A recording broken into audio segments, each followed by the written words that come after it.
Hi guys, welcome back to the channel. So a while back, a close friend of mine wouldn't stop talking about this one, kept insisting I cover it.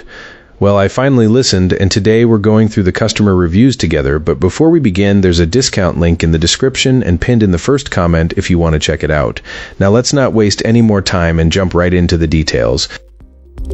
So, this monitor showed up as a budget option when I needed a replacement for my old display, and I ended up discovering more usable stuff than I expected. It's not flashy, but for the price it's a workable little screen that you don't feel bad about picking up in a pinch. First off, the display is advertised as a cheap 300 MHz, 1080 pixel panel, and it is definitely a simple, straightforward setup. The picture at full 1080p isn't bad for the money. You can tell it's not aimed at color accuracy or premium tones, but with a bit of tweaking the image becomes usable for daily tasks and casual gaming. The reality is, you'll see some color imperfections if you're chasing perfection, but you can push the tweaks enough to make it look decent without going bankrupt.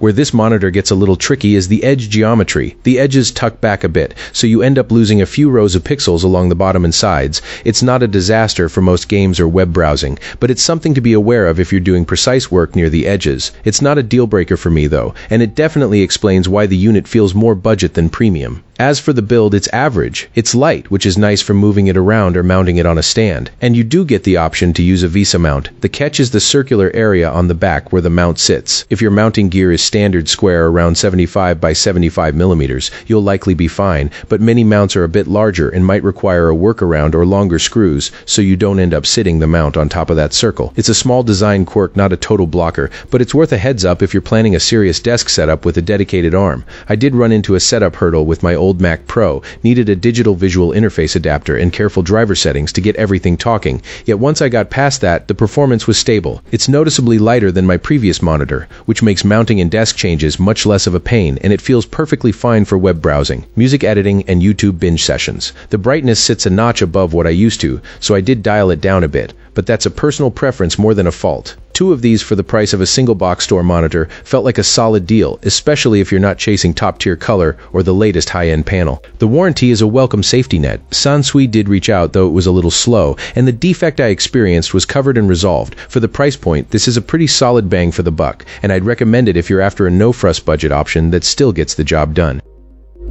That's all for now. If you found this useful, hit like and subscribe. Let's talk in the comments. See you in the next video.